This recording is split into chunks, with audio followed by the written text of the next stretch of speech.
অহংকারের 4টা স্তর আছে। প্রথম স্তরের নাম হইল অহংকারের বীজ, দ্বিতীয়টা হইল অহংকারের চারা, তৃতীয়টা হইল অহংকারের গাছ, চতুর্থটা হইল অহংকারের ফসল। এবার বুঝলেন কিনা দেখুন, বুঝে থাকলে এবার বলুন অহংকারের স্তর কটা? পয়লাটার নাম বীজ, দ্বিতীয়টার নাম চারা, তৃতীয়টার নাম গাছ, চতুর্থটার নাম ফসল। আমি একটা একটা করে বলি, আপনারা বুঝলে টের পাবেন আপনি কত নম্বরে আছেন। আমারটা আপনি টের নাও পেতে পারেন, আপনারটা আমি টের নাও পেতে পারি, কিন্তু প্রত্যেকে যার যারটা টের পাবেন। আপনার কি অহংকারের বীজ আছে? না আপনার অহংকারের বীজে চারা গজাইছে, না আপনার অহংকারের চারা গাছ হয়েছে, না আপনার অহংকারের গাছও ফসল ধরছে। ইনশাল্লাহ টের পাবেন। শুনুন, এই স্বভাব চরিত্রের বিষয়ের উপর যে সমস্ত কিতাবাদি লেখা হয়েছে, এই সমস্ত কিতাবে উল্লেখ আছে, তুমি তোমার মনকে জিজ্ঞাসা করো যে তোমার মধ্যে কোনো গুণ আছে কিনা। মন যদি সচেতন হয় তাহলে বলবে আমার মধ্যে অনেকগুলি গুণ আছে। আমি যে চোখে দেখি এটা আমার একটা গুণ, আমি যে কানে শুনি এটা আমার একটা গুণ, আমি যে কথা বলতে পারি এটা আমার একটা গুণ, আমি যে হাতে ধরতে পারি এটা আমার একটা গুণ, আমি যে পায়ে চলতে পারি এটা আমার একটা দোষ না গুণ। তাহলে আমার মধ্যে একটা দুইটা গুণ আছে না অনেকগুলি গুণ আছে? গুণ আছে। এবার তোমার মনকে 2 নম্বর প্রশ্ন করো, তোমার গুণের জন্য তুমি প্রশংসা পাওয়ার যোগ্য কিনা। তোমার গুণের জন্য তুমি প্রশংসা পাওয়ার যোগ্য কিনা। যদি মন থেকে জবাব আসে আমার গুণের জন্য আমি প্রশংসা পাওয়ার যোগ্য, মুখে কিছু কয় না, শুধু মনে মনে ভাবে, মুখে কিছু কয় না, শুধু মনে মনে ভাবে, আমার বিদ্যা বুদ্ধির জন্য আমি প্রশংসা পাওয়ার যোগ্য, আমার এলেম কালামের জন্য আমি প্রশংসা পাওয়ার যোগ্য, আমার ধন সম্পদের জন্য আমি প্রশংসা পাওয়ার যোগ্য, শুধু যদি মনে মনে ভাবে, প্রমাণ হয়ে গেল তোমার অন্তরে অহংকারের বীজ আছে। বীজ অহংকারের কি আছে? এই বীজটারেই রাসূল বলেছেন সরিষার বিন্দু পরিমাণ অহংকার। তোমার নামাজ তোমাকে জাহান্নাম থেকে বাঁচাতে পারবে না, তোমার রোজা তোমাকে জাহান্নাম থেকে বাঁচাতে পারবে না, তোমার ইবাদত বন্দেগী তোমাকে জাহান্নাম থেকে বাঁচাতে পারবে না, কারণ তোমার মনের ক্ষেত্রে একটা আগাছা আছে। আগাছাটার নাম অহংকারের বীজ। অহংকারের বীজ। আমার কথা বুঝে থাকলে দেখুন তো মনে মনে টের পাওয়া যায় কিনা যে আমার মনে অহংকারের বীজ আছে কি নাই।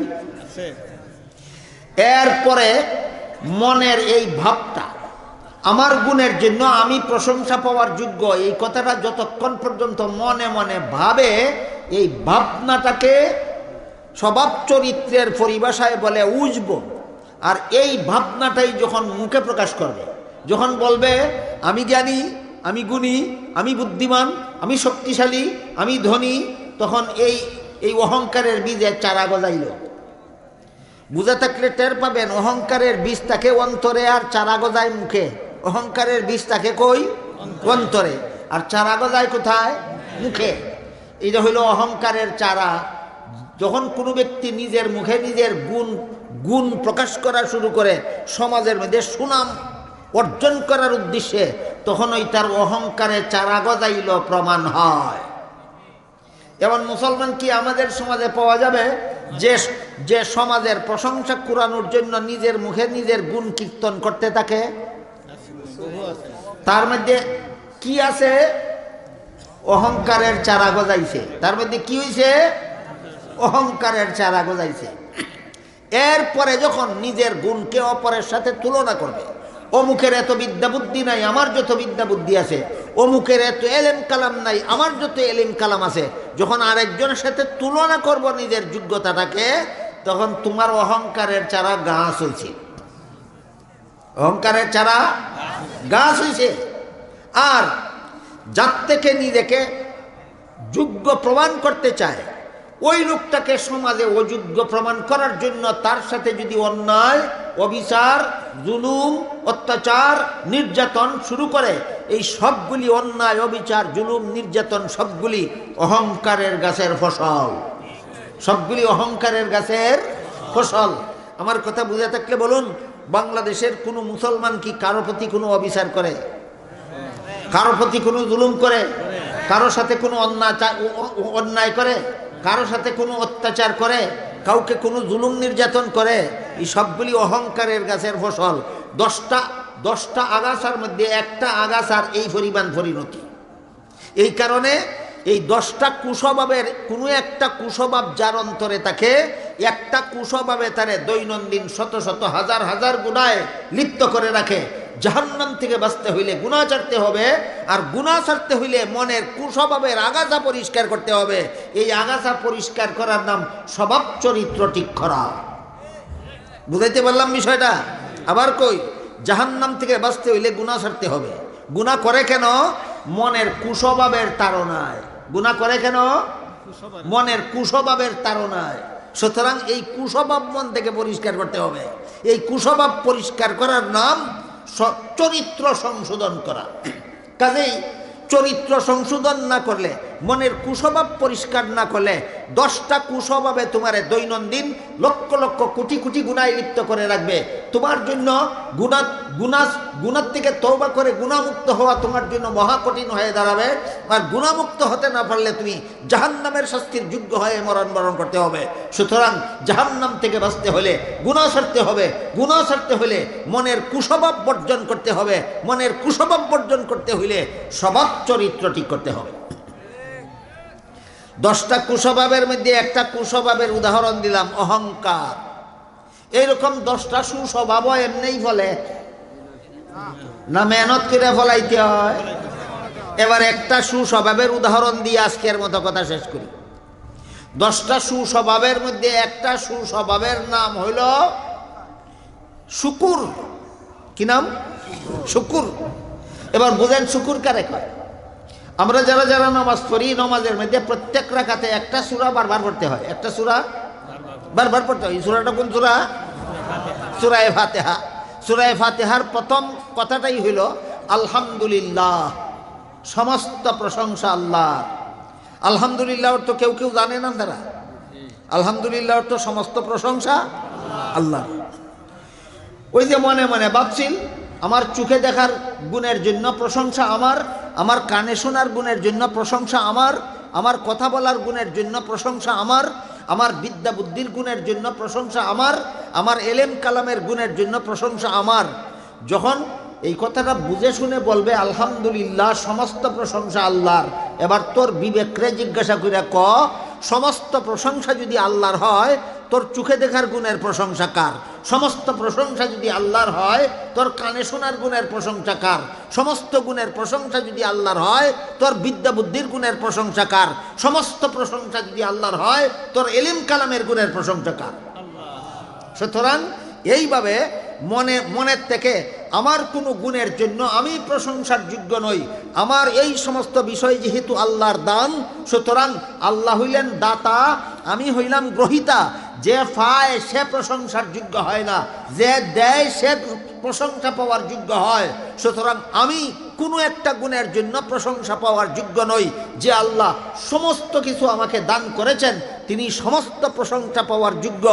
এই ভাবটা যখন মানুষের মনে বদ্ধমূল হয়ে যায়, তখন আর তার অন্তরে অহংকারের বীজও থাকে না, অহংকারের চারাও থাকে না, অহংকারের গাছও থাকে না, অহংকারের ফসলও থাকে না। সদা সর্বদা সে আল্লাহর কাছে করজোড় থাকে, সদা সর্বদা সে আল্লাহর প্রশংসায় পঞ্চমুখ থাকে। এটার নাম হইল শুকুর। এটার নাম শুকুর। যখন সে সত্যই আন্তরিকভাবে বিশ্বাস করবে যে আমার চোখে দেখার গুণের জন্য প্রশংসার যোগ্য আল্লাহ, আমার কানে শোনার গুণের জন্য প্রশংসার যোগ্য আল্লাহ, আমার বিদ্যা বুদ্ধির গুণের জন্য প্রশংসার যোগ্য আল্লাহ, আমার এলেম কালামের গুণের জন্য প্রশংসার পাওয়ার যোগ্য আল্লাহ, এই কথাটা যখন অন্তরে জাগ্রত হয়ে যাবে, তখন তোমার 10টা সুস্বভাবের একটা সুস্বভাবের ফসল অন্তরে বলল। এইভাবে 10টা কুস্বভাব মন থেকে পরিষ্কার করে 10টা সুস্বভাবের ফসল মনের মধ্যে লাগাইলে মানুষের স্বভাব চরিত্র সংশোধন হয়। এই পর্যন্ত কত প্রকার বিধিবিধান নিয়ে আলোচনা হইল? 5 প্রকার। ঈমান আকীদা সম্পর্কে আলোচনা হইল, ইবাদত বন্দেগী সম্পর্কে আলোচনা হইল, লেনদেন সম্পর্কে আলোচনা হইল, আচার ব্যবহার সম্পর্কে আলোচনা হইল, স্বভাব চরিত্র সম্পর্কে আলোচনা হইল। এই সবগুলি এর বিধিবিধান এর দিকে ইঙ্গিত করে আল্লাহ বলেন আল ইয়াউমা আকমালতু লাকুম দীনাকুম, আজকে আমি তোমাদের ইসলামের যাবতীয় বিধিবিধান পরিপূর্ণ করে দিলাম। ঈমান আকীদার বিধিবিধান পরিপূর্ণ, ইবাদত বন্দেগীর বিধিবিধান পরিপূর্ণ, লেনদেনের বিধিবিধান পরিপূর্ণ, আচার ব্যবহারের বিধিবিধান পরিপূর্ণ, স্বভাব চরিত্রের বিধিবিধান পরিপূর্ণ। যারা এই 5 প্রকার বিধিবিধানকে বাস্তবায়ন করে নিজের জীবনে, এরা পরিপূর্ণ মুসলমান। আর যাদের কোনো না কোনো জায়গায় ত্রুটি বাকি থাকে, এরা অপূর্ণ মুসলমান। বুঝে থাকলে বলুন তো, আপনারা কি অপূর্ণ মুসলমান হতে চান না পরিপূর্ণ মুসলমান? পরিপূর্ণ মুসলমান হইতে গেলে 2-1 প্রকারের বিধিবিধান পালন করলে হবে না 5 প্রকারের বিধিবিধান পালন করতে হবে? আল্লাহ আপনাদের আমাদের সবাইকে এই 5 প্রকারের ইসলামী বিধিবিধান পালনের মাধ্যমে আমাদের পরিপূর্ণ মুসলমান হওয়ার সৌভাগ্য দান করুন। সবাই বলুন আমিন। সুবহান রাব্বিকা রাব্বিল ইজ্জাতি আম্মা ইয়াসিফুন ওয়া সালামুন আলাল মুরসালিন ওয়ালহামদুলিল্লাহি রাব্বিল আলামিন ওয়া সাল্লাল্লাহু তাআলা আলা খাইরি খালকিহি মুহাম্মাদিন ওয়া আলিহি ওয়া আসহাবিহি আজমাইন। আলহামদুলিল্লাহিল্লাযী হাদানা লিহাযা ওয়া মা কুন্না লিনাহতাদিয়া লাউলা আন হাদানাল্লাহ। রব্বানা যালামনা আনফুসানা ওয়া ইল্লাম তাগফির লানা ওয়া তারহামনা লানাকুনান্না মিনাল খাসিরিন। রব্বানা আতিনা ফিদ দুনিয়া হাসানাতাও ওয়া ফিল আখিরাতি হাসানা ওয়া কিনা আযাবান নার। ইয়া আল্লাহ, এই মুবারক সম্মেলনকে কবুল আর মঞ্জুর করেন। ইয়া আল্লাহ, এর উসিলায় আমাদের জিন্দেগানকে হেদায়েত করেন, সমস্ত মুমিন মুসলমান মুর্দেগানকে নাজাত দান করেন। ইয়া আল্লাহ, যে উলামা পরিষদ লাখাই এই যার উদ্যোগে এই সম্মেলন হইল, ইয়া আল্লাহ লাখাই উলামা পরিষদকে কবুল মঞ্জুর করেন। ইয়া আল্লাহ, পরবর্তী প্রজন্মের মধ্যে এই লাখাই উলামা পরিষদকে আপনি চালু রাখেন। ইয়া আল্লাহ, উলামায়ে কেরামের যে দায়িত্ব সর্বস্তরের মানুষকে জাহান্নাম থেকে বাঁচার পথ দেখাইয়া দেওয়া, এই মহান গুরু দায়িত্ব পালনে উলামা পরিষদের সবাইকে পরবর্তী প্রজন্মদেরকে পর্যন্ত ইয়া আল্লাহ এই গুরু দায়িত্বে নিয়োজিত থাকার তৌফিক দান করেন। ইয়া আল্লাহ, আমার কাছে যারা যত রকমের দুয়ার দরখাস্ত করেছেন প্রত্যেকের নেক দোয়াকে কবুল মঞ্জুর করেন। ইয়া আল্লাহ, যারা যত আশা নিয়ে হাতুড়াইলাম প্রত্যেকের নেক বাসনাকে কবুল আর মঞ্জুর করেন। ইয়া আল্লাহ, যে সমস্ত উলামায়ে কেরাম বুজুর্গানে দিন মুমিন মুসলমান দুনিয়ার থেকে বিদায় হইয়া গেছেন, ইয়া আল্লাহ তাদের কবরকে জান্নাতের বাগান বানাইয়া দেন। আর যে সমস্ত উলামায়ে কেরাম বুজুর্গানে দিন মুমিন মুসলমান দুনিয়াতে বেঁচে আছেন, ইয়া আল্লাহ তাদের সবাইকে হায়াতের তৈয়্যিবা দান করে দেন। ইয়া আল্লাহ, সারা বিশ্ববাসীকে করোনা ভাইরাসের অভিশাপ থেকে হেফাজত করেন। ইয়া আল্লাহ, করোনা ভাইরাসে আক্রান্ত হয়ে যারা মারা গেছেন, যে সমস্ত মুসলমান মারা গেছেন, তাদেরকে শাহাদতের মর্যাদা দান করেন। ইয়া আল্লাহ, যারা আক্রান্ত হয়ে আছেন তাদেরকে দ্রুত আরোগ্য দান করেন। ইয়া আল্লাহ, সারা বিশ্বের সবাইকে এই করোনা ভাইরাসের অভিশাপ থেকে আল্লাহ আপনি হেফাজত করুন। ইয়া আল্লাহ, আমাদের পক্ষ থেকে লাখ লাখ কোটি কোটি দুরুদার সালাম রাসূল করিম সাল্লাল্লাহু আলাইহি ওয়াসাল্লামের রওজা শরীফে পৌঁছাইয়া দিন। ربنا تقبل منا إنك أنت السميع العليم وتب علينا إنك أنت التواب الرحيم وسبحان ربك رب العزة عما يصفون وسلام على المرسلين والحمد لله رب العالمين آمين برحمتك يا أرحم الراحمين.